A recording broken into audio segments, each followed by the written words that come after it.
વક્રતુંડ મહાકાય સૂર્યકોટિ સમપ્રભ નિર્વિઘ્નં કુરુ મે દેવ સર્વકાર્યેષુ સર્વદા. નારાયણ નમસ્કૃત્યં નરં ચૈવ નરોત્તમં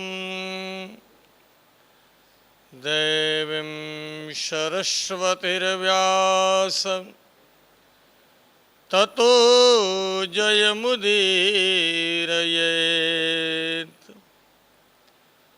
સર્વસ્વરૂપે સર્વેશે સર્વશક્તિ સમન્વિતે ભયભ્યસ્ત્રાહિ નો દેવી દુર્ગે દેવી નમોસ્તુતે. દુર્ગે દેવી નમોસ્તુતે.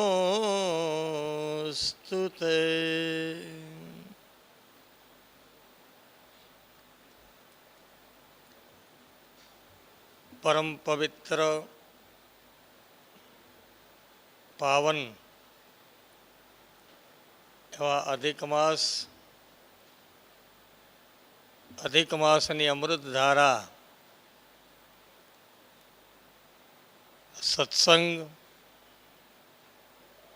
અધિક માસના આરંભથી જ જ્યારે આ સત્સંગની ભાગીરથી વહી રહી છે,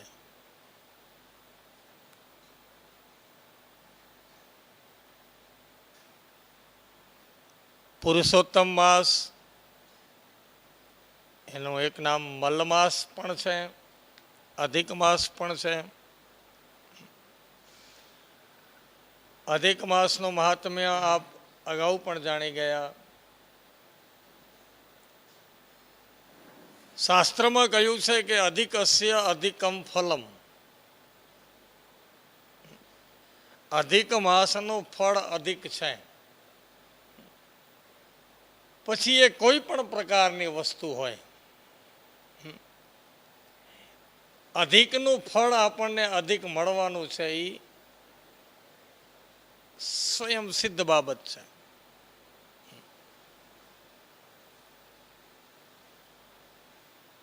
વરસાદ ક્યાં સામાન્ય વરસતો હોય અને અતિવૃષ્ટિ થાય ત્યારે એનું અધિક ફળ મળે છે આપણને.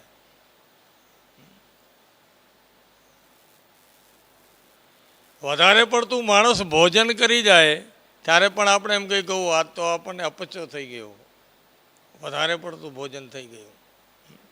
કોઈ પણ પ્રકાર હોય, અધિકનું ફળ અધિક છે. અધિક પુણ્ય કરીએ છીએ તો એનું અધિક પુણ્ય ફળ મળે છે. અધિક પાપ કરીએ છીએ તો એનું અધિક પાપનું ફળ આપણે ભોગવીએ છીએ. એટલા માટે કહ્યું છે કે અધિકસ્ય અધિકમ ફલમ. અધિક માસમાં અધિક માસનો મુખ્ય કર્મ બતાવ્યા છે કે ભગવાનનું જપ, તપ, આરાધન અને દાન. પુરુષોત્તમ માસ એનું આ મહાત્મ્ય છે. આગળ આપણે 5 અધ્યાયની કથા જોઈ ગયા છીએ. મહાત્મ્યનો 6થો અધ્યાય છે.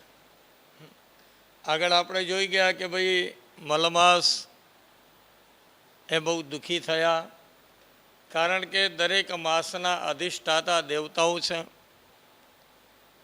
દરેક માસના નક્ષત્ર છે, દરેક માસના સ્વામી છે. હવે આ અધિક માસને એના અધિષ્ઠાતા દેવતા ન મળ્યા, એને એના સ્વામી ના મળ્યા, એટલે દુઃખી થયા. અને આ મલમાસ એવું નામ પડ્યું મલમાસ ભગવાન નારાયણના શરણે ગયા અને નારાયણ આ મલમાસને લઈને ગોલોક કે જ્યાં કને ભગવાન વૃંદાવન વિહારી બિરાજમાન છે, ભગવાન શ્રી કૃષ્ણ જ્યાં વિરાજિત છે, આ ગોલોકમાં પધાર્યા છે. આ કથા આપણે જોયું. ગોલોકમાં ગયા પછી મલમાસનું શું થયું, આ પ્રશ્ન શૌનક ઋષિઓ સુત પુરાણીને પૂછે છે. અને ત્યારે શુદ્ધ પુરાણીજી કહે છે કે ભગવાન નારાયણ આ કથા નારદજીને કહી અત્યાર સુધીની કે ભગવાન નારાયણ મલમાસને લઈ અને ગોલોકમાં ગયા. હવે નારાયણ જે કથા નારદજીને કહે છે, શુદ્ધ પુરાણીજી કહે કે ઋષિઓ આ કથા હું તમને કહું છું. ભગવાન નારાયણે આખી આ કથા છે એ નારદજીને કહી છે. અંદર ગોલોકમાં ગયા એટલે પ્રથમ અહીં કને ગોલોકનું રમણીય સુંદર એવું વર્ણન આવે છે કે ગોલોક કેવું છે, તો કે ખૂબ રમણીય છે. ગોલોક એ રત્નો અને મણિઓથી જડેલું છે. એના તેજથી અંજાયેલ ભગવાન વિષ્ણુ મલમાસને પોતાની પાછળ રાખી, એટલે કે ભગવાન નારાયણ પોતે આગળ થયા અને ગોલોકમાં પહોંચ્યા છે. ભગવાન શ્રી વિષ્ણુ ભગવાન નારાયણ એમને જોઈ અને દ્વારપાળ ઊભા થયા છે. ભગવાન નારાયણના ચરણોમાં વંદન કર્યા છે. પરમાત્મા આ મલમાસને લઈને ગોલોકની અંદર પધાર્યા ત્યારે ભગવાન શ્રી કૃષ્ણ આ ગોલોકમાં સુંદર એવા દર્શનીય છે. ભગવાન નારાયણ અને મલમાસે સ્તુતિ કરી છે ભગવાન શ્રી કૃષ્ણની કે હે પ્રભુ, આપ વ્યાપક છો, સર્વવ્યાપી છો, ગુણોથી પર છો. ભગવાન સર્વવ્યાપક છે, પણ સર્વવ્યાપક છે છતાં પણ સર્વવ્યાપક સ્વરૂપે આપણે જોઈ શકતા નથી. આપણને દેખાતા નથી એમ આપણે ન કહી શકીએ, પણ પરમાત્મા સર્વવ્યાપક છે છતાં આપણે એને જોઈ શકતા નથી, દેખાતા નથી એમ તો ના કહી શકાય. કારણ કે સર્વવ્યાપી છે, સર્વમાં રહેલા છે, અંતર્યામી છે. આ પરમાત્મા ક્યારે આપણને દેખાય? સર્વવ્યાપી છે તો એ કેવી રીતે દેખાય? એને જોવા માટે આપણા શાસ્ત્રો એક જ વાત કરી છે કે પરમાત્મા એક જ પ્રેમથી, ભક્તિથી. માનસમાં પણ કહ્યું કે પ્રેમતે પ્રગટ હોઈ મેં જાના, હરિવ્યાપક સર્વત્ર સમાના. શાસ્ત્રોમાં પણ કહ્યું છે જલે વિષ્ણુ, સ્થલે વિષ્ણુ, વિષ્ણુ પર્વત મસ્તકે. ભગવાન સર્વવ્યાપી છે, એના હજારો સંખ્યામાં આપણે ત્યાં પુરાણોમાં શ્લોકો બતાવ્યા છે. એટલે અહીં કને કહ્યું કે પરમાત્મા આપ સર્વવ્યાપક છો, ગુણોથી પર છો, અવિનાશી છો, અવિકારી છો અને ભક્ત સમક્ષ પ્રગટ થનારા, ગોવાળોનો વેશ ધારણ કરનારા એવા હે ગોવિંદ, અમે આપને પ્રણામ કરીએ છીએ. ભગવાન મલમાસને સાથે લઈને કૃષ્ણની નારાયણ પરમાત્માએ સ્તુતિ કરી છે. અહીં કને આપણને એક પ્રશ્ન થાય કે ભગવાન નારાયણ એ જ કૃષ્ણ છે,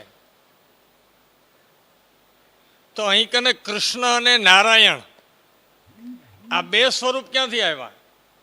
કે એક નારાયણ મલમાસને લઈ અને કૃષ્ણ પાસે જાય છે, બીજા નારાયણ કૃષ્ણ સ્વરૂપે ગોલોકની અંદર વિહાર કરી રહેલા છે. નારાયણ એક છે તો આ ભગવાન અહીંયા કને બે કેમ થયા? કૃષ્ણ પણ અલગ અને નારાયણ પણ અલગ. નારાયણ કૃષ્ણની સ્તુતિ કરે છે. સ્વાભાવિક છે કે આપણને આવો અહીંયા પ્રશ્ન થાય. પણ માં પણ કહ્યું છે, શાસ્ત્રોમાં પણ કહ્યું છે, પરમાત્માનું તત્વ એક છે, ભગવાન એક છે. એ પરમાત્માને જ્યારે ઈચ્છા થાય છે ત્યારે એકોહમ બહુશ્યામ, એકમાંથી અનેક થવાની પરમાત્માને ઈચ્છા થઈ છે ત્યારે ઈશ્વર એક છે. ઈશ્વરના સ્વરૂપ અલગ અલગ છે. જેવી રીતે આપણે એક છીએ ને,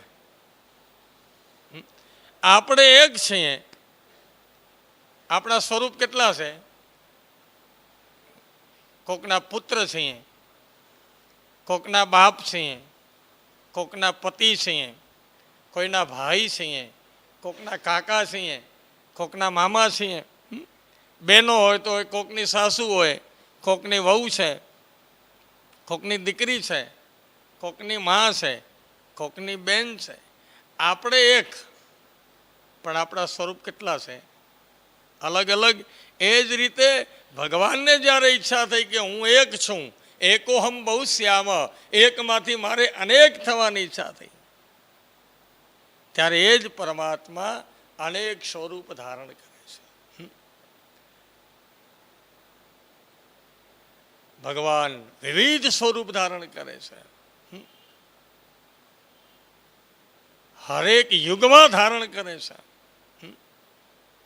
કલ્પ કલ્પ પ્રભુ પ્રતિ અવતારા, રામચરિતમાનસ કહે છે. અને એ જ વાત ગીતાજીમાં સ્વયં ભગવાન બોલ્યા છે કે સંભવામી યુગે યુગે. એટલે આ રીતે પરમાત્મા મલમાસને સાથે લઈને ભગવાન શ્રી કૃષ્ણની ગોલોકમાં સ્તુતિ કરી છે. ભગવાન કૃષ્ણએ વિષ્ણુને સિંહાસન પર બિરાજમાન કર્યા છે, એમને આસન આપ્યું અને પછી પૂછ્યું કે આ બાજુમાં ઊભા છે, આ ધ્રુજે છે, એ કોણ છે? અને ત્યારે ભગવાન નારાયણ કહે છે કે પ્રભુ, આ મલમાસ છે, એનું દુઃખ એ વ્યક્ત કરે છે. એનો કોઈ અધિષ્ઠાતા, એનો કોઈ સ્વામી નથી. સૂર્યનો પ્રકાશ એનાથી દૂર છે, કારણ કે સૂર્ય કેટલા છે? 12.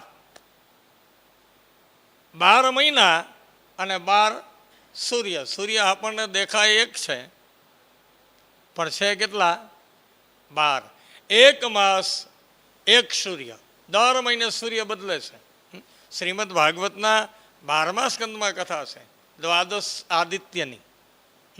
એક એક માસમાં એક એક સૂર્યનારાયણ બદલે છે. હવે 12 માસના 12 સૂર્ય તો થઈ ગયા. હવે આ અધિક માસ આવે એટલે 13મો સૂર્ય ક્યાંથી કાઢવો? એટલે અધિક માસમાં સંપૂર્ણ અંધકાર રહેતો.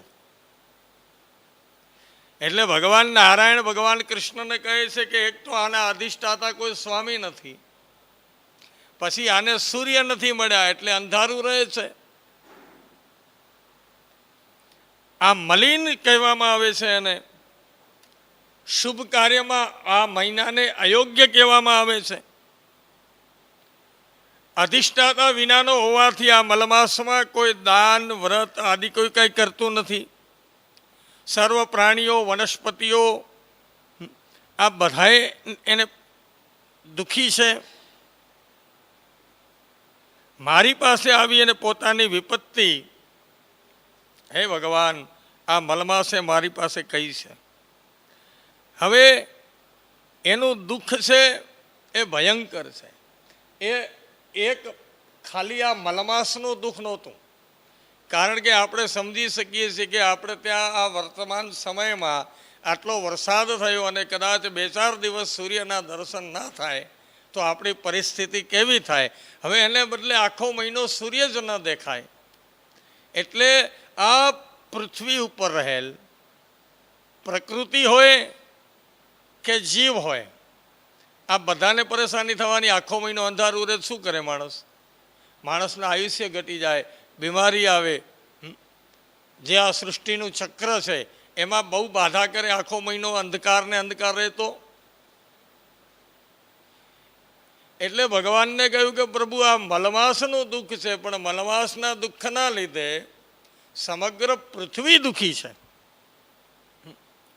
અને આ મલમાસનું દુઃખ એ દૂર કરી અને અહીં કને મારું જે આગમન થયું છે એ આગમનને આપ સફળ કરો. આવી પ્રાર્થના અહીંયા 6થા અધ્યાયમાં કરી છે. 6થા અધ્યાયમાં આટલા સુધીની કથા છે. અને પછી એક લૌકિક એક કથા છે. જે કથાનું નામ છે નિર્મળ નણંદ. નિર્મળ નણંદની એક લૌકિક કથા છે. ટૂંકમાં એ કથા કહું તો કે એક ગામમાં એક બ્રાહ્મણ અને બ્રાહ્મણી રહેતા હતા. આ ભૂદેવને સંતાનમાં 7 દીકરા હતા. દીકરાઓ નાના હતા, એ ભણતા હતા. ભૂદેવ ભિક્ષાવૃત્તિ કરી, કથા વાર્તા કરી અને આખા કુટુંબનું ગુજરાન ચલાવતા હતા. ધાર્મિક ભાવનાવાળા બંને પતિ પત્ની હતા. બ્રાહ્મણી જે હતી, બ્રાહ્મણના પત્ની, એમના ભાઈ એ જ ગામમાં રહે છે. એ સુખી છે, સંપન્ન છે, આર્થિક રીતે ખૂબ સુખી છે.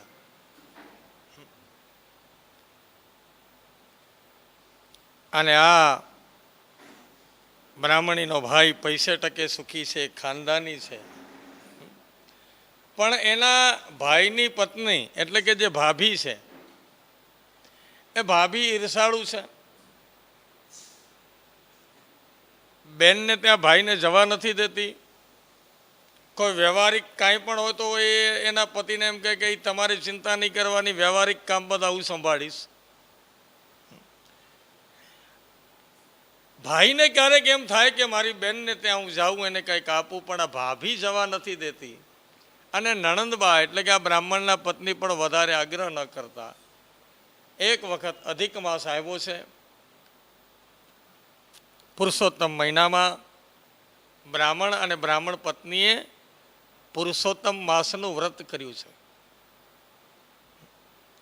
આ બાજુ એ બ્રાહ્મણ એની ભાભી જે હતા બ્રાહ્મણ પત્નીના, એના ભાભીએ પણ આ પુરુષોત્તમ માસનું વ્રત કર્યું.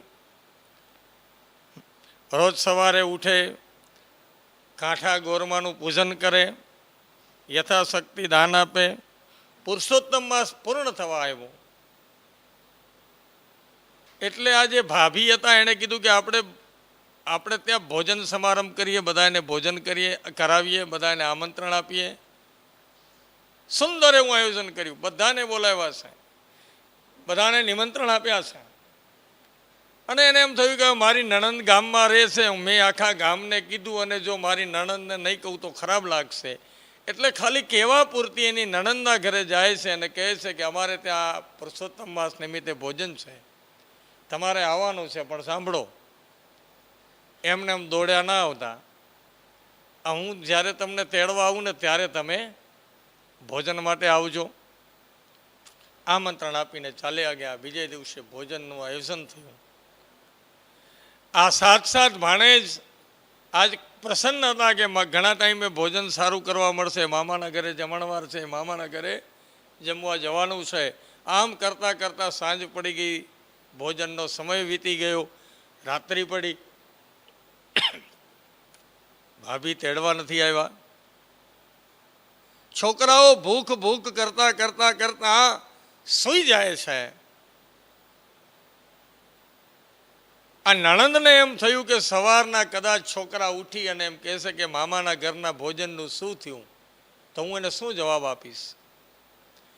એટલે રાત્રિના છુપી રીતે આ નણંદબા બ્રાહ્મણના પત્ની એ ભાઈના ઘર તરફ જાય છે. ભાઈના ઘરે તો સુંદર ઉત્સવ ચાલુ હતો, ભોજન સમારંભ પતી ગયો હતો, નાચ ગાન ભજન કીર્તન ચાલુ હતા. આ બ્રાહ્મણના પત્નીએ બહાર જોયું તો હેઠા પતરાવાળા પડ્યા હતા, એમાં બધાયમાં ભોજન ચોટેલું હતું. એને એમ થયું કે આ લઈ જાઉં, આના મિક્સ કરી લાડુ બનાવીને સવારે છોકરાઓને ખવડાવી દઈશ. લઈને ગયા, લાડુ વાળીને રાખી દીધા, પતરાવાળા બહાર ફેંકી દીધા. રાત્રિ પસાર થઈ. સવારના બ્રાહ્મણ પત્ની જ્યારે ઉઠ્યા અને જે પતરાવાળા જ્યાં નાખ્યા ત્યાં નજર કરીને જોયું તો જેટલા પતરાવાળા હતા એ બધા સોનાના થઈ ગયા છે. બ્રાહ્મણ પત્ની તો આશ્ચર્યચકિત થઈ ગયા. એણે તરત જ ભૂદેવને કીધું કે આ હું ભાઈના ઘરે ગઈ હતી, છોકરાઓને જમાડવા માટે આ બધું લઈ આવી હતી, એઠું મેં બનાવીને લાડવા વાળીને રાખી દીધા, પણ આ પતરાવાળા સોનાના થઈ ગયા છે. ભગવાને આપણા સામે જોયું, ભગવાને આપણી ભીડ ભાંગી નાખી. બ્રાહ્મણ બહુ પ્રમાણિક હતો, એણે કીધું કે આ પતરાવાળા તારા ભાઈના ઘર, એટલે એના ઉપર પેલો અધિકાર એનો છે, આપણે એને આપી દેવા જોઈએ. બ્રાહ્મણ પત્ની રાજી થતી થતી ભાઈના ઘરે જાય છે. ભાઈને કહે કે 2 મિનિટ મારા ઘરે આવો. ભાઈ ઘરે આવ્યો. ભાઈને કીધું કે તારા ઘર પાસેથી હેઠા પતરાવાળા લઈ ગઈ, આજે સોનાના થઈ ગયા છે, આના ઉપર તારો અધિકાર છે, આ તમે લઈ જાઓ. ભાઈ કહે કે ના બેન, મારા ભાગ્યમાં નહોતું, આ તારું છે એટલે એના ઉપર તારો હક છે. અને બેન, તારા ભાભીના ત્રાસના લીધે, એના કટુ વચનો બોલવાના કારણે હું તને કાંઈ આપી નથી શકતો, તારું કાંઈ રાખી નથી શકતો, આના ઉપર તારો અધિકાર છે. અને પછી તો બ્રાહ્મણ વિચાર કરે કે આ પતરાવાળા મને આપ્યા તો મારે શું કરવું. એટલે પતરાવાળા વેચી અને એમનાથી સુંદર થોડા પોતાના સુખના સાધનો વસાવ્યા. બાકી વધ્યું એના માટે પોતે પોતાને ત્યાં ભોજનનું આયોજન કર્યું, બધાને બોલાવ્યા. જે પોતાના આ બ્રાહ્મણ પત્નીના ભાઈ ભાભી એને પણ આમંત્રણ આપ્યું, એ લોકો પણ જમવા આવ્યા. જોયું કે આ ભાઈ તો બહુ સુખી થઈ ગયા. કઈ રીતે સુખી થયા? બ્રાહ્મણની પત્નીની ઓલી જે ભાભીને ખબર પડી કે આ તો પતરાવાળા સોનાના થઈ ગયા, એના થકી આ સુખી થયા. પુરુષોત્તમ માસનું એને ફળ મળ્યું અને ત્યારે ભાભીને ખૂબ પશ્ચાતાપ થયો છે. અને એણે કહ્યું કે નણંદબા, મારો મોટો અપરાધ થઈ ગયો, ક્ષમા માગી. અને આ બ્રાહ્મણ પત્ની એ તો ખૂબ સરળ સ્વભાવની, તરત જ એણે પોતાના ભાઈ ભાભીને ક્ષમા આપી. કથા આટલી છે, પણ આ કથામાં વસ્તુ એક સમજવા જેવી છે કે બંને સ્ત્રીઓએ પુરુષોત્તમ માસનું આખું વ્રત કર્યું. એકે નિર્મળ ભાવથી કર્યું, ઓલી ભાભીએ અહંકાર ભાવથી કર્યું. એકે સરળ બનીને વ્રત કર્યું છે, બીજીએ અક્કડ બનીને વ્રત કર્યું છે. એક જ સમયે, એક જ મહિનામાં, એક જ ગામમાં 2 બહેનોએ વ્રત કર્યા. એકને શુભ ફળ મળ્યું છે, બીજીને ફળ મળ્યું નથી. આ કથા એ બતાવે છે કે આપણે વ્રત ગમે એટલા કરીએ પણ એ વ્રતની અંદર આપણી નિર્મળતા નહીં હોય. એટલા માટે અહીંયા એમ કહ્યું છે નિર્મળ નણંદ. નણંદને નિર્મળનું બિરુદ આપ્યું છે. વ્રત ગમે એટલા કરીએ પણ એ વ્રત કરવામાં, પૂજા અર્ચના કરવામાં, યજ્ઞ યાગ કરવામાં, દાન તપ જપ કરવામાં જો નિર્મળતા નહીં હોય તો મારી તમારી આપણી બધી દશા ઓલી ભાભી જેવી થવાની છે કે આખો મહિનો એણે ગોરમાને પૂજ્યા, કાંઠા ગોરની પૂજા કરી, આટલા બધા ભોજનનું આયોજન કર્યું, નિર્મળતા નહોતી એટલે ફળ ન મળ્યું. એનો અર્થ વ્રત કરવાની સાથે સાથે નિર્મળતા હોવી જોઈએ. આ 6થા અધ્યાયની આ રૂપક કથામાં આપણને બતાવ્યું છે કે વ્રત કરો, એ વ્રત કરવાની સાથે સાથે નિર્મળતા રાખજો. કારણ કે નિર્મળ વ્યક્તિ ભગવાન કહે કે મને બહુ પ્રિય છે. રામચરિત માનસમાં ભગવાન રાઘવ બોલ્યા છે કે નિર્મલ મન જન સો મોહે પાવા, મોહે કપટ છલ છિદ્ર ન પાવા. નિર્મળ વ્યક્તિ ભગવાન કહે કે મને બહુ પ્રિય છે. હવે નિર્મળ કોને કહેવાય? નિર્મળનામાં કાંઈ ચહેરા ઉપરથી લખેલ ન હોય કે આ વ્યક્તિ નિર્મળ છે. એનું કોઈ લેબલ લાગેલું ન હોય કે આપણે આટલા બેઠા છીએ એમાંથી કોણ નિર્મળ છે, કોણ નિર્મળ નથી. કોઈના ચહેરા ઉપર લખેલું નથી, કોઈના શરીર પર લેબલ લગાડેલું નથી કે આ નિર્મળ છે. પણ નિર્મળ કોને કહેવાય?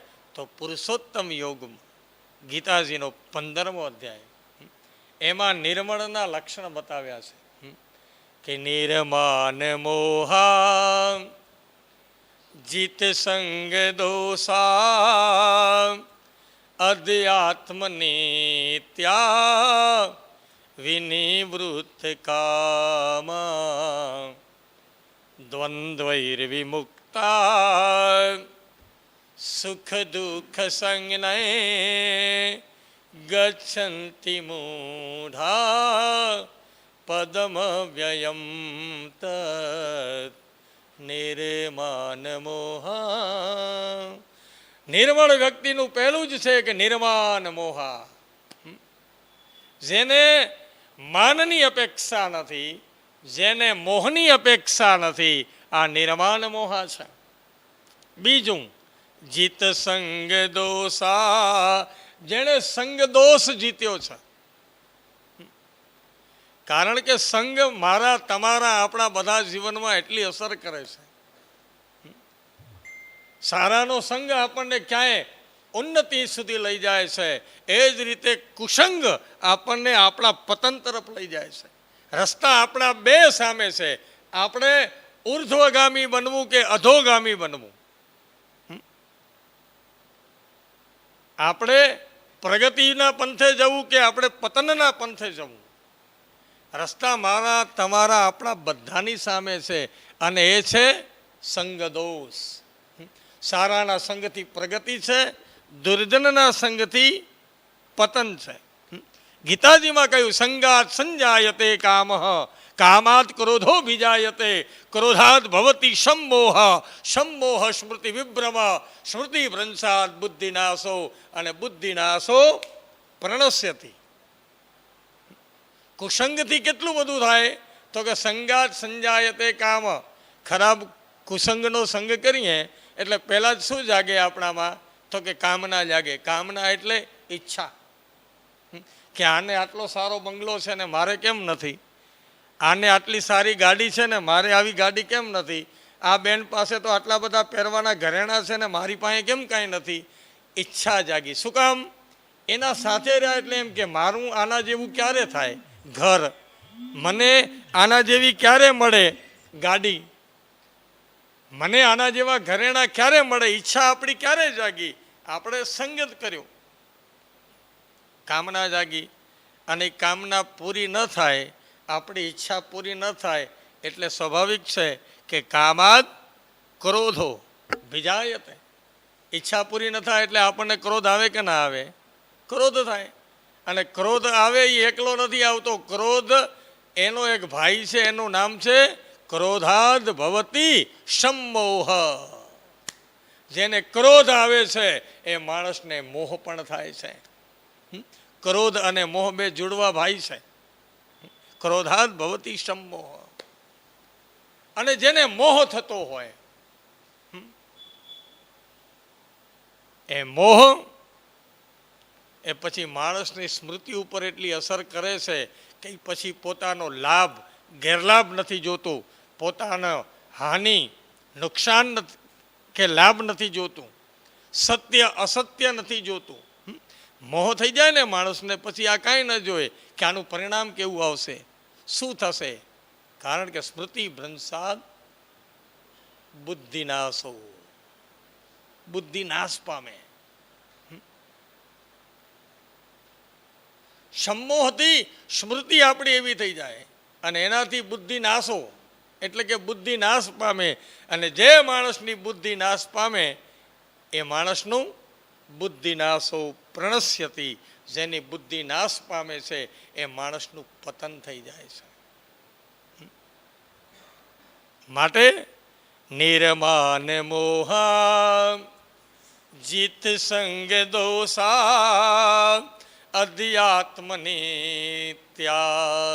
વિનિવૃત્ત કામા. જીત સંગ દોષા, સંગ દોષ જીતવો એ નિર્મળતાનું લક્ષણ છે. અને ત્રીજું અધ્યાત્મ નિત્યા, નિત્ય અધ્યાત્મમાં રહેવું. અને એનાથી શું થાય તો કે વિનિવૃત્ત કામા, આપણી જે કામનાઓ છે ને એ કામનાઓમાંથી આપણે નિવૃત્ત થઈ જઈએ. દ્વંદ્વૈર્વિમુક્તા સુખ દુઃખ સંગ ને, દ્વંદ્વથી રહિત થઈ જઈએ. સુખ મળે દુઃખ મળે જેમાં સમાન હોય. સુખ મળે દુઃખ મળે છતાં પણ એક જ ભાવ હોય.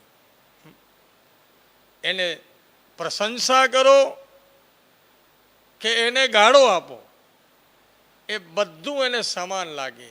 જેને ગીતાજીમાં એક શબ્દ વાપર્યો છે સ્થિત પ્રજ્ઞ, એને સ્થિત પ્રજ્ઞ કહેવાય. કે એને ગાળો આપો તોય સરખું, એની પ્રશંસા કરો તોય સરખું, એને સુખ મળે તોય સરખું, એને દુઃખ મળે તોય સરખું. આ થાય. અને આ કક્ષાએ જ્યારે હું અને તમે આપણે પહોંચીએ ત્યારે આપણે કહેવાઈએ નિર્મળ. આ નિર્મળ નણંદ આને કહી. એટલે નિર્મળ નણંદના કથા દ્વારા, રૂપક દ્વારા આપણને એ સમજાવ્યું કે આપ વ્રત કરો, તપ કરો, જપ કરો, દાન કરો, પણ એની સાથે સાથે નિર્મળતા રાખજો. એનું જ્ઞાન અહીં કને આપણને આપ્યું છે. ત્યાર પછીનો મને વિષય આપ્યો છે કે ગાય ઉપર મારે બોલવાનું છે. મને વિષય આપ્યો છે, વિષય છે ગાવો વિશ્વસ્ય માતરઃ. ગાય એ વિશ્વની માતા છે. આપણે કહીએ છીએ કે ગાયમાં 33 કોટી દેવતાઓનો વાસ છે. ઘણા એમ કહે કે 33 કોટી એટલે 33 કરોડ. ના, 33 કોટી એટલે 33 કરોડ દેવતા નહીં. 33 કોટી એટલે 33 પ્રકારના દેવતાઓ ગાયની અંદર વાસ કરે છે. આ 33 કયા કયા દેવતાઓ? 12 આદિત્ય,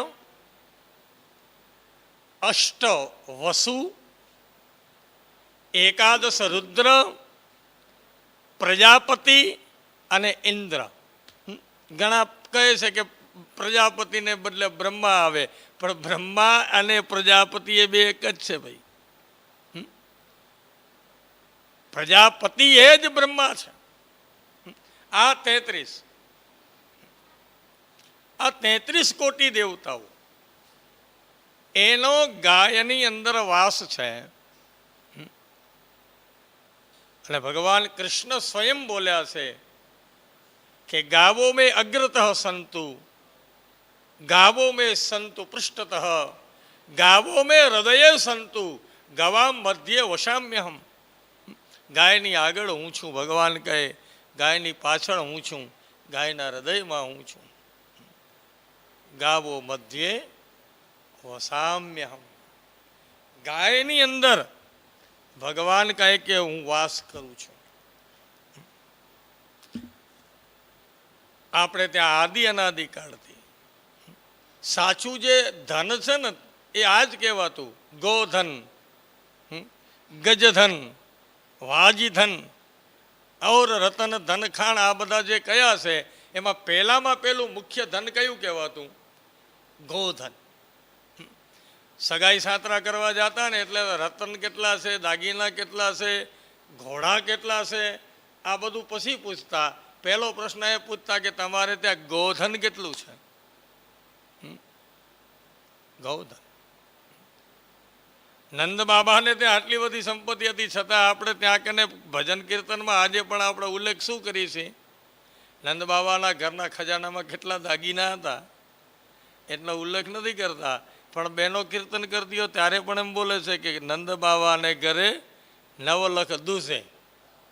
હા, નહીંતર આટલી બધી સંપત્તિ હતી, નંદ ભુવન આટલું વિશાળ અને રમ્ય હતું, છતાં પણ આટલી ગાયો, એટલે કે ગોધન મુખ્ય ધન હતું આપણે ત્યાં ગાયોનું. દીકરીને કરિયાવરમાં પણ ગાયો અપાતી, ગૌધન અપાતું. આ ગાય એ આપણા સનાતન ધર્મ આદિ અનાદિકાળથી ચાલુ આવે છે. શ્રીમદ ભાગવતજીમાં પણ સુરભી ગાયની કથા આવે છે, કામધેનુ ગાયની કથા આવે છે.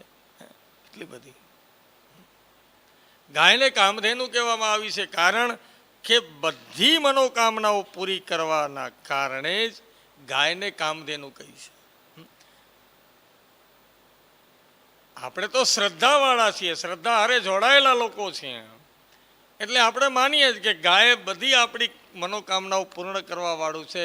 પણ ભાઈ અત્યારે સ્વયં સાયન્સ કબૂલ કરે છે કે ગાય એ આપણી બધી મનોકામના પૂરી કરવા વાળી છે. અત્યારનું વિજ્ઞાન કબૂલ કરે છે, એટલું બધું ગાયોની અંદર છે.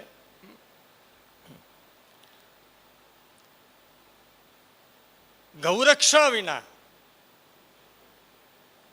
આ માનવ રક્ષા એ સંભવ નથી. જો ગાય નહીં રહે તો આ ધરતી ઉપર મનુષ્યનું અસ્તિત્વ સંકટમાં આવવાનું છે. આ સમય આવવાનો છે. આપણે ઘણા વડીલોના પાસેથી આપણે એવી વાર્તાઓ સાંભળી હશે કે આપણા ગામથી આટલા દૂર દૂધની નદીઓ વહેતી, ઘીની નદીઓ વહેતી. ફલાણા ગામ છે ત્યાં શંકરનું મંદિર છે, ત્યાં કને દૂધની નદીઓ વહેતી. આવી વાર્તાઓ આપણે સાંભળી હશે અને આપણે દાંતે કાઢ્યા હશે કે બાપા શું તમે ટાઢા પોરના ઝીંકો છો.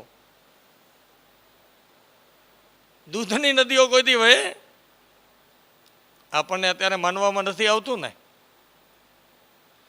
ગાયનું અસ્તિત્વ નહીં રહે તો આપણી આવનારી પેઢીઓ પણ આપણા ઉપર આ જ રીતે હસશે. આપણી આવનારી પેઢીઓને પછી આપણા સંતાનો એવી વાર્તા કહેશે કે પહેલાં એક 4 પગવાળું એક પ્રાણી આવતું, એને લોકો ગાય કહેતા. એ ગાયના 4 આંચળ હતા. એ 4 આંચળને હાથથી દબાવીને દોતા ને તો એમાંથી સફેદ કલરનું પ્રવાહી નીકળતું. એને લોકો દૂધ કહેતા. એ દૂધ પીતા તો એ દૂધથી મનુષ્યની અંદર શક્તિનો સંચાર થતો. કારણ કે આ દૂધ છે એ સુર્ગવત ભવમ શક્તિવર્ધકમ, દૂધ શક્તિનું વર્ધન કરનાર હતું. આ દૂધ પીતા ને તો આપણા વડીલો પુષ્ટ બનતા. એ દૂધ એને પછી એને મેળવણ કરતા, એમાંથી દહીં બનતું. એમાંથી પછી એને આગળ પ્રક્રિયામાં જતા માખણ બનતું. એનાથી આગળ જતા ઘી બનતું. એ ઘીનો ઉપયોગ કરતા. આવી વાર્તા આપણી આવનારી પેઢીઓ આપણા સંતાનોને કહેશે તો આપણા સંતાનો પણ એવી જ રીતે હસશે જેવી રીતે આપણે દૂધની નદીઓ વહેતી આ સાંભળીને અત્યારે હસીએ છીએ. આપણી આવનારી પેઢીઓ એવી જ હશે કે એવી કેવી મૂર્ખ જેવી વાત કરો છો. આવું કોઈ પ્રાણી હોય ખરું? હા, કે જે લીલો ઘાસચારો ખાતું ને કોઈ દિવસ સફેદ દૂધ દે, આવું બને ખરું? ત્યારે કોઈ માનવા તૈયાર નહીં થાય. આ પરિસ્થિતિ આવશે. ગાયનું અસ્તિત્વ નહીં રહે તો માનવની રક્ષા એક ખતરામાં પડવાની છે. માટે આ ગાય તત્વ એ એવું તત્વ છે. એટલા માટે કામધેનુ હું વાત કરતો હતો કે દરેક પ્રકારની મનોકામના પૂર્ણ કરે છે. એ પછી દૂધ હોય, એની છાશ હોય, એનું દહીં હોય, એનું માખણ હોય, એનું ઘી હોય, એનું ગોબર હોય, એનું ગોમય હોય, ગોમય અને ગોબર એમાં પણ ફરક છે. ગોબર એટલે ગાયનું જે છાણ પડે એને ગોબર કહેવાય, અને એ ગાયના તાજા છાણને એક સુતરાઉ કાપડમાં લઈ એને વીંટી અને એને નીચોવો, અને નીચોવીને એમાંથી જે રસ પડે છે એને ગોમય કહેવાય છે. આ ગોમય અને ગોબર, એનું ગોબર હોય, ગોમય હોય, ગૌમૂત્ર હોય, એ રે ગાયના ચરણની રજ હોય.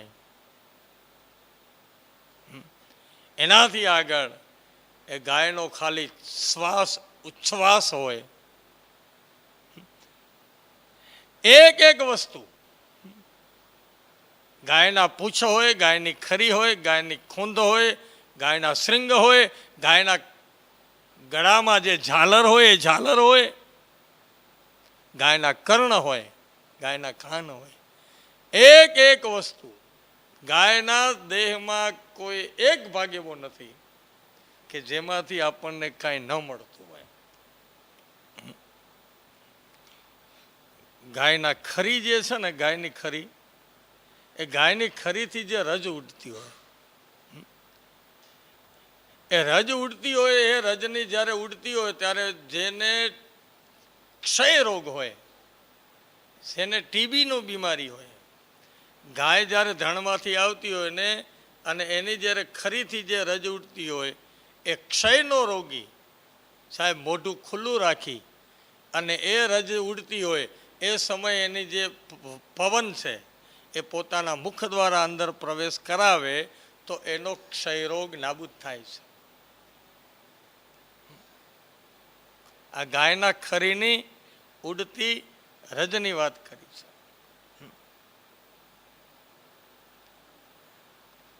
ગાય એ ખાલી જે ભાંભરે છે ત્યારે એના ભાંભરવાના અવાજથી પણ મનુષ્યની માનસિક વિકૃતિ છે,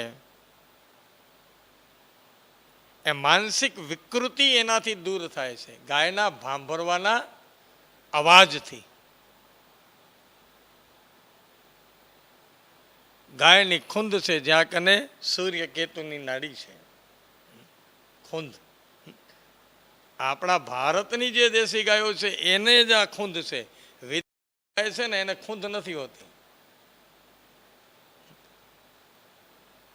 સૂર્યનાડી, કારણ કે સૂર્યના કિરણો દ્વારા ખૂંદ પુષ્ટ બને છે. ગાયના ગળામાં જે ઝાલર છે એને હાથ ફેરવવાથી ગાય બહુ પ્રસન્ન બને છે. અને શાસ્ત્રમાં એવું લખ્યું છે કે ગાયની ઝાલરને તમે પંપાડો ને એટલે હાથમાં લક્ષ્મીનો વાસ છે, એ ઘરમાં લક્ષ્મી નિવાસ કરે છે. કારણ કે પંપાડવાની પ્રક્રિયાથી ગાય બહુ પ્રસન્ન બને છે. ગાયના કાનમાં આપણાથી કોઈ પણ પાપ થઈ ગયું હોય, એ ગાયના કાનમાં પ્રાયશ્ચિત કરવા માટે, પાપને જાહેર કરવાથી, અથવા તો આપણી કોઈ અપેક્ષાઓ એ ગાયના કાન દ્વારા રજૂ કરવાથી, ગાયના કાનમાં કહેવાથી એ અપેક્ષાઓ પૂર્ણ થાય છે.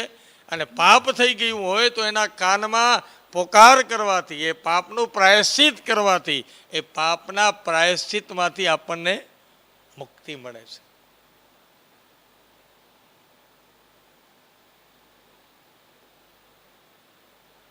ગાયોના દર્શનથી મનુષ્યના સર્વ કાર્યો સિદ્ધ થાય છે. એટલા માટે આજે પણ કોઈ શુભ કાર્ય કરવા જવાનું હોય ત્યારે આપણે ગાયના સુકનને જોઈએ છે કે ગાયના સુકન લઈને જઈએ, ગાયનું દહીં ખાઈને જઈએ, આ સુકન લઈને જઈએ છે. આ બધી ધાર્મિક વાતો થઈ. અમુક નાસ્તિક લોકો એમ કહે કે હવે આ તો તમે બધા ધર્મની વાતો કરો છો, કે આ જેટલી અત્યારે વાત થઈ એ બધી ધાર્મિક વાત થઈ. પણ ગાયની અંદર વિજ્ઞાન છે, અનેક પ્રકારનું સાયન્સ આ ગાયની અંદર સમૃદ્ધિથી ભરપૂર છે. ગાય અને ભેંસ, આપણે ત્યાં આ બેના દૂધ પીવાય છે. હવે ગાયનું દૂધ છે એ આપણને સ્ફૂર્તિ આપે છે, ભેંસનું દૂધ છે એ આપણને પ્રમાદી બનાવે છે, આપણને આળસ આપે છે. કઈ રીતે? તમે બે જગ્યાએ જોજો. ગાયનું વાછરડું હોય ને, એ ગાયનું વાછરડું આપણે દોતા પહેલાં એને છૂટું મૂકીએ છીએ અને એ ગાયના વાછરડાને આપણે ધવડાવીએ છીએ. ગાયના વાછરડું જેવું ધાવી લે પછી તમે એને લઈ લો અને વાછરડાને તમે જઈ અને બીજા વાડામાં પૂરી દો, એટલે દૂધ પીધા પછી વાછરડું બેસશે નહીં, વાછરડું સતત ઉછળકૂદ કરશે. અને બીજી બાજુ ભેંસને દોવા ટાઈમે એ ભેંસનો પાડો હોય કે પાડી હોય, એને દૂધ પીવડાવીને પછી એને જ્યારે મૂકવામાં આવે છૂટું, એટલે એ ભેંસનો પાડો કે પાડી એ શું કરશે? એક જગ્યાએ જઈ અને ખૂણામાં શાંતિથી બેસી જશે. હવે આ તો ધર્મની વાત નથી ને, આ તો પ્રત્યક્ષ છે. આપણે જોવાનું છે ને આપણે અનુભૂતિ કરવાની છે કે ગાયના દૂધમાં કેટલી તાકાત છે, કેટલી સ્ફૂર્તિ છે અને ભેંસના દૂધમાં કેટલી છે.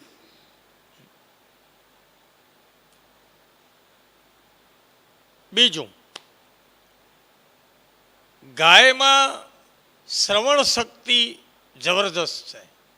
ગાયમાં સમજણ છે, ભેંસમાં સમજણ નથી. એટલે આપણે ભેંસને એક બીજું નામ આપ્યું છે. શું કહીએ? ડોબું. ડોબું કહીએ ને, ગામડામાં ભેંસને ડોબું કહે છે. શું કામ? કે ઓછી બુદ્ધિવાળો છે. આજે ઓછી બુદ્ધિવાળા માણસને પણ આપણે એમ કહીએ છીએ કે તું તો હાવ ડોબા જેવો જ છો. ડોબું કીધું છે. તમે રોડ ઉપર જતા હો ત્યારે રોડ ઉપર કદાચ 4-5 ગાયો ઊભી હોય, તમે ગાડીના 2-3 હોર્ન વગાડો છો એટલે ગાય માતા તમને રસ્તો કરી દેશે. બાકી ભેંસું ગમે એટલી હાલી જતી હોય, તમે હોર્ન વગાડીને થાકી જાઓ, એ ભેંસ તમને રસ્તો દે એ વાતમાં માલ નથી. નહીતર તો કાન એને ગાય જેવા સુંદર 2 રૂપાળા આપ્યા છે ભગવાને, કાન નથી એવું પણ નથી. પણ ગાયને હોર્ન વગાડો ને જગ્યા આપી દે, ભેંસ તમને ક્યારે જગ્યા આપશે? નહીં આપે. એટલા માટે એને ડોબું કીધું છે. ગાય એનું દૂધ સુપાચ્ય છે. માના દૂધ પછી ગાયના દૂધને શ્રેષ્ઠ માનવામાં આવ્યું છે. ભેંસનું દૂધ સુપાચ્ય નથી. દેશી ગાયનું દૂધ આપણે ત્યાં પ્રસૂતા સ્ત્રી હોય, બાળક હોય, વૃદ્ધ હોય, કોઈ બીમાર હોય, એટલે ગાયનું દૂધ આપણે આપવાની વાત કરી છે. ગાયનું દૂધ છે એ વાયુ, કફ અને પિત્ત, માણસને રોગ થવાના મેઇન 3 વસ્તુ: કફ, વાયુ ને પિત્ત. કફ, વાયુ અને પિત્ત માટે ગાયનું દૂધ શ્રેષ્ઠ માન્યું છે. અને ભેંસનું દૂધ છે ને એ પાછું આ 3ને વધારે છે: કફને, પિત્તને અને વાયુને. ગાયનું દૂધ કફ, વાયુ, પિત્તને દૂર કરે છે. ભેંસનું દૂધ કફ, પિત્ત, વાયુને વધારનારું છે. ગાયના દૂધમાં બધા જ વિટામિન એ જરૂરિયાત માત્રામાં હોય છે, એથી એને પૂર્ણ આહાર માનવામાં આવે છે. ગાયના દૂધમાં આટલી તાકાત છે. પછી એનાથી દહીંનું નિર્માણ થાય, છાશનું નિર્માણ થાય. એટલે કયા કયા સમય લેવું? તો આપણે ત્યાં કીધું છે કે સવારના ભાગમાં દહીં ખાવાનું, પ્રભાતે દધી. ગાયના દૂધથી નિર્માણ પામેલું દહીં એને સવારે ખાવું. દહીં ખાવાનો એક જ સમય છે. કયો? સવાર. દહીં છે એ સવારે જ ખવાય. એટલે આપણે ત્યાં અમુક જ્ઞાતિ છે ને, ખાસ કરીને જૈન વણિક સમાજ છે ને, એ લોકો સવારના શું ખાય છે? નાસ્તામાં ખાખરા ને દહીં ખાય કે ન ખાય? હોશિયાર છે. પ્રભાતે દધી, સવારે જ ખાવાનો સમય છે દહીં. અને બપોરના તો કે મધ્યાહને તક્રમ. બપોરના છાસ, સવારે દહીં, બપોરે છાસ અને શયને પયમ એટલે કે રાત્રે દૂધ, એ પણ ગાયનું.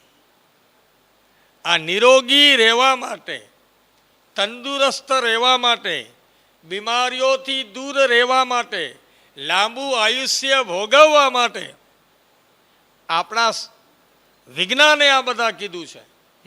શાસ્ત્ર તો કહી ગયા, પણ અત્યારનું સાયન્સ, વર્તમાન સાયન્સ છે એ કહે છે કે આ પ્રકારે ઉપયોગ કરવો જોઈએ. ગાયના દૂધમાં, દહીંમાં, છાશમાં, ગાયના ઘી, આહા, આંખને તેજ વધારનારું છે. ગાયના ઘીની અંદર સુવર્ણનો વાસ છે.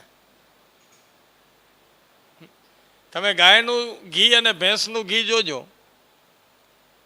ગાયનું ઘી છે ને એ આખું તમને તપેલીમાં ભરેલું હોય, ડબ્બામાં ભરેલું હોય, આખું પીળાશવાળું લાગશે.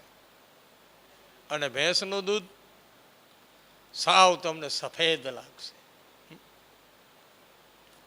ગાયના ઘીમાં આખી પીળાશ દેખાશે, કારણ કે આ ગાયના ઘીમાં સુવર્ણનો વાસ છે. ગૌમૂત્રમાં પણ સુવર્ણનો વાસ છે. ભેંસનું મૂત્ર અને ગૌમૂત્ર, ગાય જ્યારે ગૌમૂત્ર છોડતી હોય ત્યારે તમે જોજો, એ ગૌમૂત્રમાં તમને પીળાશ દેખાશે. અને ભેંસ જ્યારે મૂત્ર ત્યાગ કરતી હોય ત્યારે તમને સાવ સફેદ દેખાશે. ગૌમૂત્રમાં, ગાયના ઘીમાં સુવર્ણનો વાસ છે. ગાયના ઘી ખાવાથી આંખની નજર છે ને એ તેજ બને છે. આ ડાબલા પહેરવા ના પડે. ગામડામાં તમે કોઈ પણ ગામડામાં જાઓ, ગામડામાં તમને ચશ્માવાળા ઓછા દેખાય છે કે નહીં? ગામડામાં ચશ્માવાળા ઓછા દેખાશે, કારણ કે એ લોકો ગાયના ઘી દૂધ ખાય છે. એટલા માટે એમને ચશ્માની જરૂર નથી.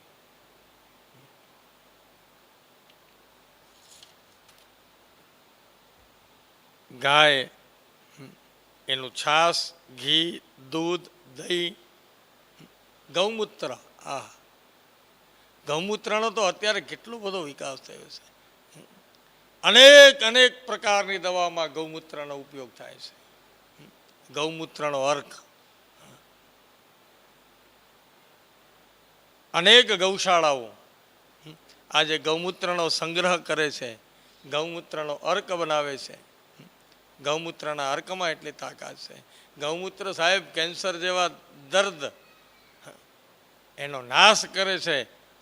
અને વધારે ત્રીજા ચોથા સ્ટેજમાં કદાચ કેન્સર પહોંચી ગયું હોય તો એ ગૌમૂત્ર કદાચ કેન્સરના એ ચોથા સ્ટેજનો નાશ નહીં કરી શકે, પણ એને રોકી શકશે, બ્રેક આપી શકશે ત્યાં ને ત્યાં. એને ચોથા સ્ટેજમાં જે પીડા થવી જોઈએ કેન્સરના દર્દીને, એ પીડા ઓછી થઈ જાય છે. એને નિત્ય ગૌમૂત્રનું પ્રાશન કરાવવાથી. અનેક પ્રકારની ઔષધિઓમાં આજે ગૌમૂત્રના પ્રયોગ થાય છે. ગૌમય, ગૌમય મેં કહ્યું, ગૌમય કહો, ગોબર કહો, ગાયના છાણમાં એટલી શક્તિ છે. ચામડીનો રોગ હોય એ તાજું ગાયનું છાણ રાત્રે લઈ અને જ્યાં ચામડીનો રોગ હોય ત્યાં કને લગાવી દે, આખી રાત રાખી દે, સવારે એને ધોવે. 21 દિવસ આ કરવાથી ચામડીનો રોગ દૂર થાય છે. અનેક અનેક આપણે ત્યાં એવા દાખલા છે કે ગાયનું આ છાણ લગાવવાથી ચામડીના રોગો દૂર થાય. ખસ હોય, ખુજલી હોય, દાદર હોય, એને દૂર કરવું હોય તો ક્યાંય મેડિકલમાં જવાની જરૂર નથી.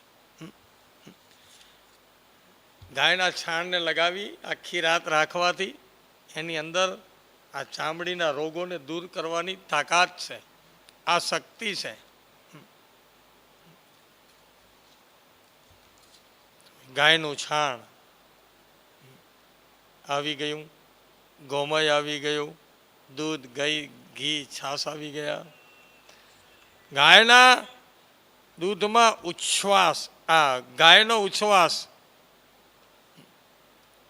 એ પણ જેને કેન્સરનું દર્દ હોય એ ગાય જ્યારે એના ઘાસચારો ખાઈ લે, ઘાસચારો ખાઈ અને પછી ગાય બેસે છે અને થોડા સમય પછી એણે જે ચારો ખાધો હોય ને એને વાગોળવાનો પ્રયત્ન કરે છે. એ ગાય આપણે કહીએ ને કે ગાય વાગોળે છે, તરત ના વાગોળે, પણ ગાય ચારો ખાધા પછી બેસી અને વાગોળતી હોય. એ વાગોળતી હોય ત્યારે એનો જે મોઢામાંથી એની જે સ્મેલ આવતી હોય, સુગંધ આવતી હોય, ગામડાના લોકો એને સુગંધ કહે છે ને સુધરેલા લોકો એને દુર્ગંધ કહે છે કે ઓ આ તો ગાય વાગોળે છે, ગંધ આવે છે. એ ગંધ નથી, એ સુગંધ છે. એ જ્યારે વાગોળતી હોય અને એની સુગંધ જે છે એ આપણા મોઢા દ્વારા અંદર જવાથી કેન્સરના રોગો મટ્યા છે.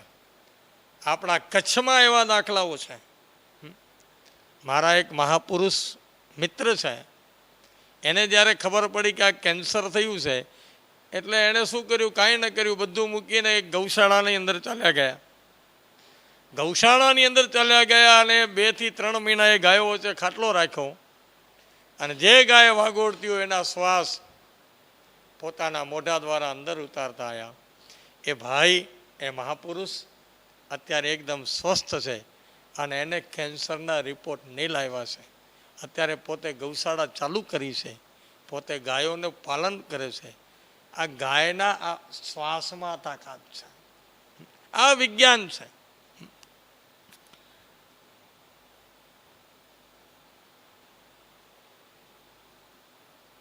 દેશી ગાય, એની છાશ એ શરીરમાંથી વિજાતીય તત્વોને નીકાળવામાં સક્ષમ છે. બપોરના ભોજન પછી છાશ લેવી, આનાથી શારીરિક શક્તિ વધે છે, માથાના દુખાવામાં આરામ આપે છે છાશ, આંતરડાઓના રોગ દૂર થાય છે. આ ગાયો એમાં તો અનેક પ્રકારના તત્વો ભરેલા છે. બની શકે તો રોજ પંચગવ્ય પીવું. આપણે આંધળી દોટ મૂકી અને આ બધી જે મેડિસિનો પાછળ દોડીએ છીએ, પણ ખરેખર જે દવાઓ આપણા ઘર આંગણે છે આપણે લઈ શકીએ છીએ વિધાઉટ સાઈડ ઇફેક્ટ, કોઈ પણ પ્રકારની સાઈડ ઇફેક્ટ વગર. આ પંચગવ્ય એટલે આ 5 વસ્તુ. અમારા ભૂદેવો જ્યારે કર્મકાંડ કરાવતા હોય ત્યારે સૌથી પ્રથમ જ્યારે આ સ્નાન કરાવતા હોય છે, આચમન કરાવતા હોય ત્યારે એમાં પંચગવ્ય પણ આવે છે.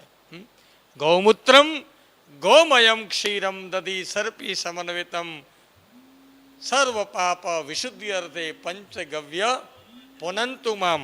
આ પંચગવ્ય એટલે ગાયનું દૂધ,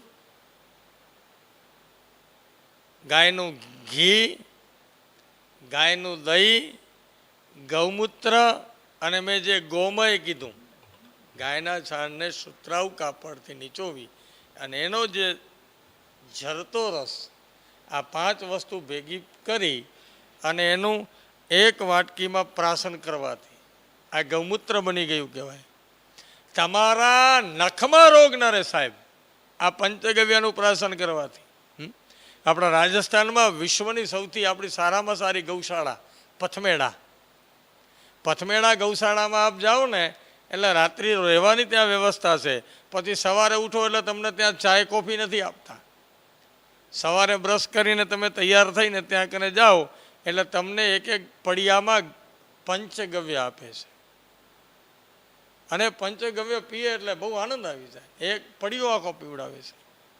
આ પંચગવ્યનું પ્રાશન કરવું જોઈએ.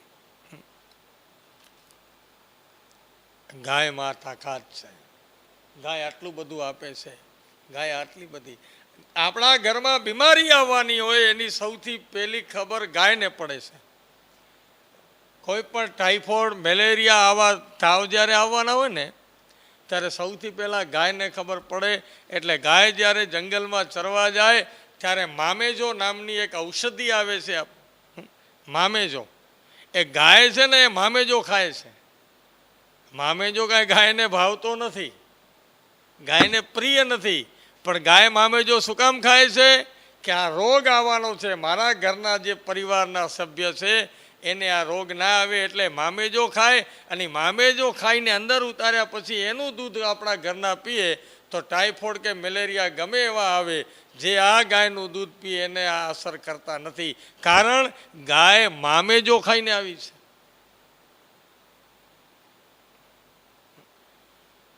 ગાયને અગાઉથી ખબર પડી જાય છે. અઘટિત ઘટના આપણા ઘરમાં બનવાની હોય, ધ્યાન દેજો, આપણા ઘરમાં કોઈ અઘટિત ઘટના ઘટવાની હોય, કોઈ મૃત્યુ થવાનું હોય ત્યારે સૌથી પહેલો સંકેત ગાયને મળી જાય છે. તમે ગાયના ચહેરા સામે ક્યારે આપણે જોઈએ તો ખરા? આ ગાયના ચહેરા સામે જોવાનો ટાઈમ નથી હોતો. ઘરમાં દુર્ઘટના બનવાની હોય, અઘટિત ઘટના બનવાની હોય ત્યારે પ્રથમ ગાયને ખબર પડે છે. અને આપણા આંગણામાં ગાય આંસુડા પાડતી હોય છે. ભૂકંપ આવ્યો ત્યારે આપણને બધાને અનુભવ છે કે સૌથી પહેલાં કોણ દોડ્યું હતું? ગાયો ભાગી હતી. ભૂકંપ આવવાનો છે એની સૌથી ખબર પહેલાં કોને પડી ગઈ? ગાયોને. અનેક શહેરોમાં આપણે જોયું, અનેક ગામડાઓમાં જોયું, ગાયો બાંધેલી હતી, એ સાંકળ છોડાવીને પોતાની જગ્યાએથી ભાગી હતી. એટલે ભૂકંપમાં સૌથી ગાયો ઓછી મરી છે. કારણ કે ગાયો બને ત્યાં સુધી બધી છોડાવીને ભાગી ગઈ હતી. એક સાથે ભૂકંપ આવ્યો એના 5-10 મિનિટ પહેલા ગાયો ખૂબ દોડી હતી. એને અગાઉથી અણસાર આવી જાય છે. આ ગાય છે. ગાયોના આ બધી જે મેં આ વસ્તુ કહી, ગાયના દૂધમાં કેલેરી છે એ 67% હોય છે.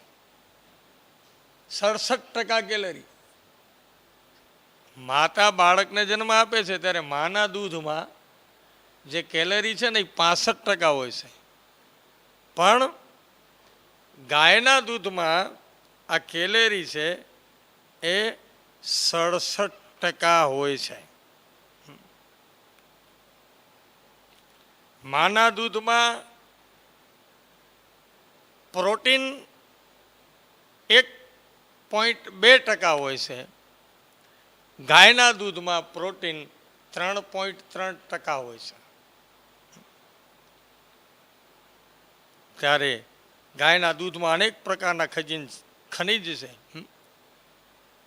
12% કેલ્શિયમ છે, 9% ફોસ્ફરસ છે, 14% ગંધક છે, 14% પોટેશિયમ છે, 16% સોડિયમ છે. અને ગાયના દૂધમાં vitamin C, vitamin A, 2% vitamin C આવે, 17.4% વિટામિન એ છે. ગાયના આ સેવન કરવાથી 1 તોલો ગાયનો ઘી, એનાથી આપણે યજ્ઞ કરીએ, યજ્ઞમાં ગાયનું ઘી વાપરવામાં આવે છે. 1 તોલો એટલે કે 10 ગ્રામ. યજ્ઞમાં ખાલી 10 ગ્રામ ઘીની આહુતિ આવે એટલે 1 ટન, 1000 લીટર, 1 ટન ઓક્સિજનનું નિર્માણ થાય છે માત્ર 1 તોલામાં.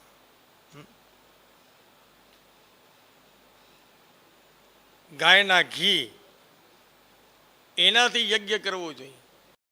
અને ગાયના ઘીથી યજ્ઞ કરવો જોઈએ એનો સૌથી પ્રથમ પ્રયોગ ક્યાં થયો? તો આપણને બધાને એમ થાય કે ના ભારતમાં જ થયો હશે ને. કારણ કે ભારતના લોકો જ આટલું બધું માને છે તો ગાયના ઘીથી યજ્ઞ થવો જોઈએ એ ભારતમાં જ થયો હશે? ના. ગાયના ઘીથી હવન કરવાનો જે વૈજ્ઞાનિક પ્રયોગ થયો એ સૌથી પ્રથમ રશિયામાં થયો હતો. રશિયાએ આપણને કીધું કે તમારા દેશમાં જે ગાય છે એના ઘીમાં આટલી તાકાત છે. પહેલો પ્રયોગ, વૈજ્ઞાનિક પ્રયોગ હવનમાં ગાયના ઘીનો રશિયામાં થયો. અને પ્રયોગ પણ કોઈ બ્રાહ્મણોએ નહોતો કર્યો, સ્વયં સાયન્ટિસ્ટોએ કર્યો હતો. કે ગાયના ઘીમાં શક્તિ છે.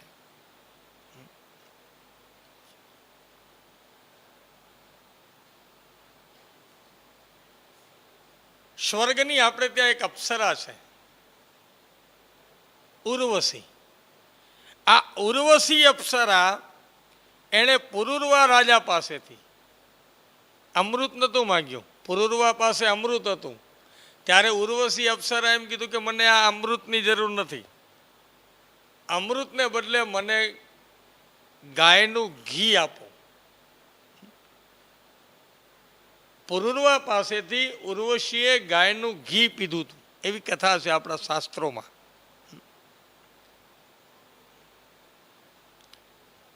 તો ગાયના આટલા બધા, ગાયના ગોબર એને જગ્યામાં ખાલી લીપવામાં આવે તો અનેક પ્રકારના બેક્ટેરિયાનો એક ક્ષણે નાશ કરે છે. આપણે ત્યાં કોઈનું અવસાન થઈ જાય એટલે તરત ને તરત પહેલાં શું કરીએ, ગાયના છાણથી લીપીએ છીએ ને, ગાયના છાણથી લીપીએ ને એમાં સબને આપણે સુવડાવીએ છીએ. કારણ કે આ શરીરમાંથી જેવા પ્રાણ નીકળી જાય એટલે આ શરીર દુર્ગંધનું ઘર બની જાય છે. શરીરની અંદર જે બેક્ટેરિયા હોય એ બધા બહાર નીકળવા માંડે છે, અને બહાર નીકળવા માંડે એટલે ગાયના છાણથી જે આપણે ચોખ્ખો કર્યો હોય છે, બેક્ટેરિયા જેવા બહાર નીકળે, પણ ગાયના છાણના પ્રભાવથી એ બેક્ટેરિયા તરત ને તરત મરી જાય છે. એટલા માટે ગાયના છાણનો ચોખ્ખો કરવામાં આવે છે કે તરત ને તરત આ બેક્ટેરિયાનો નાશ થાય. ગાયના છાણથી એટલા માટે આપણે ત્યાં લીપવામાં આવતા કે તરત જ આ બેક્ટેરિયા છે એનો નાશ કરે છે. આ બેક્ટેરિયા એનામાં આટલી તાકાત છે.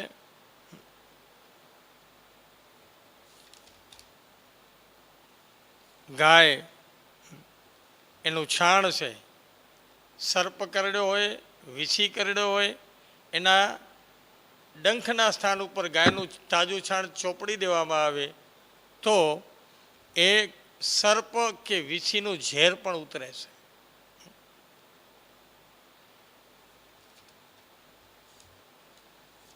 આ ગાય એમાં આટલી બધી શક્તિ છે. મેં કહ્યું એમ કે ગાયના પૂંછથી કરી અને ગાયના કર્ણ સુધી, મુખ સુધી સમસ્ત ધાર્મિકની સાથે સાથે પૂરેપૂરું વિજ્ઞાન છે કે આટલું બધું ગાય આપણને આપે છે. એટલા માટે આપણે ગાયને કામધેનુ કહીએ છીએ. ભેંસ આટલું બધું દૂધ આપે કે કોઈ ભેંસને કામધેનુ નથી કહેતા, ગાયને જ કહીએ છીએ. આપણા સનાતન ધર્મમાં ગૌ પૂજાને એટલે મહત્વ આપવામાં આવ્યું છે. ભેંસ કદાચ 20 કિલો દૂધ દેતું હોય ને તો ભેંસને કોઈ ચાંદલો નહીં કરે, ચાંદલો ગાયને જ થાય. આ ગાય એટલે એક આખું રસાયણ શાળા કહેવાય. આપણે અમેરિકામાં કૃષિ વિભાગ દ્વારા એક પુસ્તક બહાર પાડવામાં આવ્યું છે અને પુસ્તકનું નામ છે the cow is wonderful laboratory. કોણે બહાર પાડ્યું? તો કે અમેરિકાના કૃષિ વિભાગે આખું પુસ્તક બહાર પાડ્યું છે, the cow is a wonderful laboratory. ગાય એ આશ્ચર્યજનક સુંદર એક રસાયણ શાળા છે. આ અમેરિકાએ કબૂલ કર્યું છે, રશિયાએ કબૂલ કર્યું છે, અને આપણા દેશમાં કરુણા છે કે એ જ ગાયોને આપણે રસ્તે રખડતી મૂકી દઈએ છીએ. એ ગાયો પ્લાસ્ટિક ખાતી હોય, એ ગાયો જેવા તેવા કાગળ ખાતી હોય, એ ગાયોને બિસ્કિટ ખાતી હોય, જે નખાવાના પદાર્થો ખાતી હોય, એંઠવાડ ખાતી હોય કોઈના. નહીંતર ગાયોમાં શક્તિ છે, ગાયોમાં તાકાત છે. એટલે પુનઃ આ ગાયો વિશે તો ગમે એટલું બોલીએ ને એટલું ઓછું પડે. ગાયમાં એટલું વિજ્ઞાન છે. શ્રદ્ધા તો છે જ, આપણે શ્રદ્ધાવાળા છીએ મેં કહ્યું એ પ્રમાણે. એટલે ગાયને આપણે માતા તરીકે માનીએ છીએ, પૂજીએ છીએ, પણ સાથે સાથે ગાયમાં એટલું વિજ્ઞાન છે કે ગાયને પાડી અને ગાયના જો આ બધા પદાર્થો છે, ગાયની રજ હોય, ગોમય હોય, ગોબર હોય, ગૌમૂત્ર હોય, ગાયનું દૂધ હોય, એનાથી છાશ, દહીં, માખણ, ઘી, ગાયનો સહવાસ હોય, ગાયનું સામીપ્ય હોય, ગાયનું નિત્ય દર્શન હોય, ગાયનું નિત્ય પૂજન કરી શકીએ તો આપણે કોઈ પણ પ્રકારની કોઈ મંદિરમાં જવાની જરૂર નથી અને કોઈ દવાખાને પણ જવાની જરૂર નથી, કોઈ મેડિકલમાં જવાની પણ જરૂર નથી. ગાયમાં શક્તિ છે. તો પરમાત્માને પ્રાર્થના કરીએ કે પાછો આ જ ગાયોનો સમય આવે કે જે ગાય હમારી માતા હે, ગાય હમારી માતા હે, ગાયવો વિશ્વસ્ય માતર. ગાય ખાલી આપણા ભારતની નહીં પણ શાસ્ત્ર એમ કહે કે વિશ્વસ્ય માતર, આખા વિશ્વની માતા છે.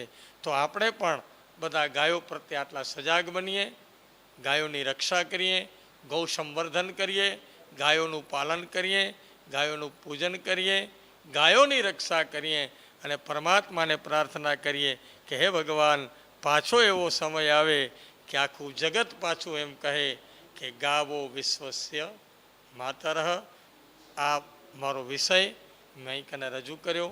પુરુષોત્તમ માસની આ મંગલ કથાઓનું જે આયોજન અહીં થયું છે, અધિક માસની અમૃતધારા, એના આયોજક ભાઈ શ્રી કેતનભાઈ ગોરને, સંકલન કરતા ભાઈ શ્રી દીપેશભાઈ ત્રિપાઠી, જયદીપભાઈ જોશી, હિતેશભાઈ પંડ્યા, સાથે સાથે જે આમાં સહયોગ આપી રહ્યા છે, આપના સુધી વિડીયોના શૂટિંગ દ્વારા, ચેનલો દ્વારા, અનેક પ્રકારની યુટ્યુબ, કચ્છ ઉદય, આ જે ચેનલો છે, જીટીપીએલ, ઉષા કેબલ, મને બધાના નામ બોલી શકું છું પણ કદાચ કોઈ રહી જાય મને ક્ષમા કરે. આ ચેનલોના માધ્યમથી જ્યાં જ્યાં આ લાઈવ પ્રસારણ થઈ રહ્યું છે, આપ સૌ આપના ઘરે જોઈ રહ્યા છો. આ બધાએ જે અહીંયા સહયોગ આપી રહ્યા છે, કોઈ તનથી, કોઈ મનથી, કોઈ ધનથી, જે સહયોગ આપી રહ્યા છે, એ સહયોગીઓને પણ હું ખૂબ ખૂબ ધન્યવાદ આપું છું. અને આ જ રીતે આ પૂર્ણ અધિક માસની કથા ઘેર બેઠા ગંગા આપ સૌ આપના નિવાસ સ્થાને બેઠા બેઠા નિહાળતા રહો, એ પ્રમાણે જીવનમાં આચરણ કરતા હો. પરમાત્મા આપ સૌનું મંગલ કરે. એક મંગલ કામના સહ પુનઃ સૌ આયોજકોને ધન્યવાદ. હરિઓમ. જય શ્રી કૃષ્ણ. જય પુરુષોત્તમ નારાયણ. જય ગૌમાતા. જય અંબે. ધન્યવાદ.